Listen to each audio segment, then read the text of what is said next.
Welcome to the second part of our theme on research planning and design. And in this particular slideshow, we're going to look at how our study responds to the problem. The first thing is to make sure that you have a very clear purpose or an aim for the study. So you have to be able to make a statement such as, this study aims to investigate, or it aims to examine, or it aims to understand, or it aims to establish. Second thing is, now that you've got your research problems, you have your purpose and say what it is that you want to do with your study. You've identified your research problem and you've got your very nice simple problem statement. What do you do with this now? You can either ask a question about your research problem, or you can test a particular aspect of the problem, or you can figure out something that you need to do in order to address this problem. So the research question, the easiest part of that is to turn the problem simply into a question. So you just turn it around so that it becomes a question instead of a statement.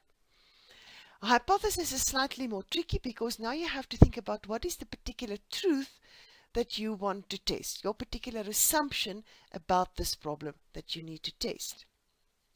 Or with the research objectives is there may be a specific thing that you need to do, a particular action that you need to take to solve the problem. So how do I know whether I need a question or a hypothesis? It's very simple. So you ask yourself what it is that I want to know. Is what I want to know whether something is true or not. I have a basic assumption about what the cause of the problem is. I now want to test whether this is true or not. Then I have a hypothesis. If I don't know, I have an open-ended question, so I want to know how this has happened, why, what, any of those kind of things tells me that I have a research question. In some cases, your research question can actually lead to a hypothesis. So you have a question and you have an assumed answer to that question that then becomes your hypothesis. So a research question is a very specific aspect of the problem that you want to investigate, and it usually starts with one of these question words. General rule, if it needs a question mark, it is a question. It is not a problem, it is not a hypothesis, it is a question. Main thing, a difference between the research questions and a hypothesis is the research question does not assume to know the answer before you start. It allows you to discover the answer through your data that you collect. And by doing this, you build an argument that then answers the question. At the end of the study, your conclusion would be the answer to this question is, for it. If it is a complex question, you tend to divide it into sub-questions, but each of these sub-questions should be a completely researchable unit, so it should be a little study on its own. It must be clearly tied to your interpretation of the data, and it must add up to the totality of the main question. So it should help you to answer your main question. Please don't have too many sub-questions. If you end up with more than 3 sub-questions, it means that you've got too wide a main question, and you should define your main question tighter, or you should have more than one main question. But please, for a mini dissertation, one main question with 2 or 3 sub-questions is more than sufficient. So now we're breaking up your study into, you've got your problem leads you to a question, and you've got sub-questions. Sometimes you may want to have an objective for the sub-question. In other words, to answer the sub-question, there is a particular objective you need to meet, something that you need to do. You can also start with dividing your problem into sub-problems, and each of these sub-problems then leads you to a sub-question and to an objective. Be careful of things like this because it becomes very complicated, and most of the time you don't need to go into this level of detail. And very often your problem is not that easily divided into sub-problems. So you can also go directly from a problem to an objective.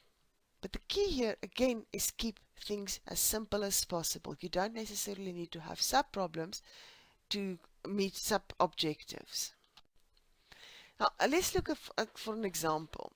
In our study that we're using for this exercise, the teaspoon study, The main research objective here, so they didn't ask a question, they had a research objective, was to determine the overall rate of loss of workplace teaspoons and whether attrition and displacement are correlated with the relative value of the teaspoons or type of tea room. So this was their objectives. They wanted to determine something. They wanted to determine three different things: the overall rate of loss, whether it is correlated with the value of the teaspoons, or whether it correlates with the type of teaspoon. So here you see within that objective there's actually three sub-objectives, and that was then how they determined their the purpose of the paper is we aim to determine the overall rate of loss, whether the teaspoons placed in communal tea rooms were lost at a different rate from teaspoons in individual tea rooms, and whether better quality teaspoons would be more attractive to spoon shifters or more highly valued and respected, and therefore move or disappear more slowly. Now this last one is actually a very flawed objective, because again there are a number of variables in this objective that is very difficult to test. So what is a poor research question? How do I know if I have a poor research question? Developmental questions like can this be done is a very bad question. Most things can be done, so it's a really stupid question to ask. Planning questions such as what can be done or how can it be done? A simple needs analysis is not a good question. The worst kind of question are those committed questions that's based on a fixed opinion and where the researcher actually just wants to prove a point. Or where we have a very low level questions where we have simple statement answers. For example, when we are doing market research, yes, this is important to people, no, this is not important to people.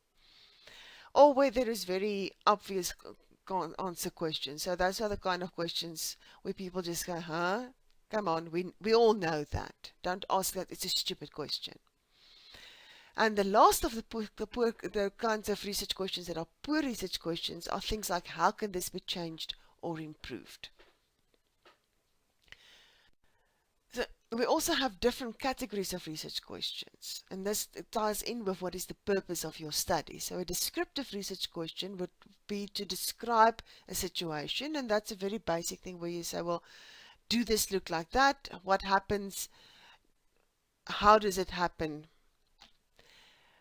Becomes then a next level, which is your explanatory levels of categories of research questions, which explains behavior, for example. So why does it happen? How does it happen? And then the last is your exploratory questions, where you are trying to understand the nature or the extent of a problem. Moving from questions to hypothesis. A hypothesis is a suggested explanation of the problem. You remember, a question does not assume that we know the answer. A hypothesis assumes that we know the answer. It suggests a particular answer. And a hypothesis is always in the form of a statement about the relationship between two or more things. We would often then turn this around as a null hypothesis. So a hypothesis is something that you want to prove. A null hypothesis is the opposite.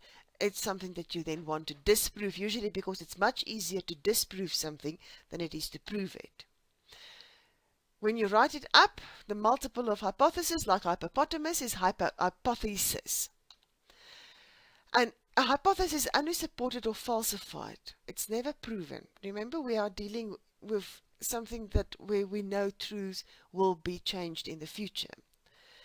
As Thomas Huxley said, this is the great tragedy of science, the slaying of a beautiful hypothesis by an ugly fact. Again, keep it simple. Have a direct relationship between your problem and your main hypothesis. Again, not always easy to do. Have a sub-problem that relates to a particular hypothesis.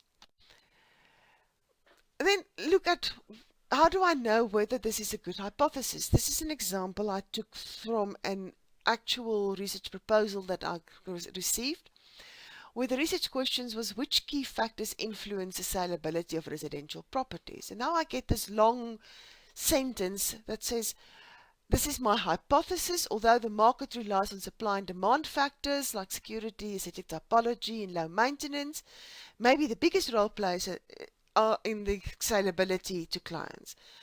Factors like size, location, functionality would maybe be regarded as less important. Now, this is not a hypothesis. It is a whole set of guessworks, and you'll see there are all these different variables. And what we have here is almost 25 hypotheses. So what would be the hypothesis for this question? You would take each of those variables and say security is a key factor influencing the saleability of residential properties. And you would do the same for the next. So here you see we've got our two variables are security and the saleability. Do this for each of these factors. There's also a hypothesis of relative importance that sits within that statement, which says that security, aesthetic typology, and low maintenance are more important than size, location, and functionality. Now, this sounds like it can be a simple thing, but what happens if your data shows that it's true for security, but not true for aesthetic typology? So how do I now answer, is my hypothesis correct or is it not? So you have a bit of a problem. You understand why it is important to keep your hypothesis as simple as possible. So how do I test my question or my hypothesis? The first is, can you motivate from your literature why you are asking this particular question, or why are you proposing this particular hypothesis? Then, is it precisely formulated? And this is one of the key things about doing research, is precision in writing. The third way of testing it is to look at how narrow is this in scope. So will I be able to answer it with the time and the money and the effort and the data I have available to me? What you absolutely should not do is the kind of research proposals where there are problems, there are questions, there are hypotheses, and then there are objectives. This is far too complicated, and most often the kind of research that you need to do to test the hypothesis is very different from the kind of research you do to answer a question. So think very carefully about adding all of these things in. Key thing here is as simple as possible, as few things, as few variables that you want to do as possible. So now we've had our problem. You understand what your purpose are, so what is the aim of your research.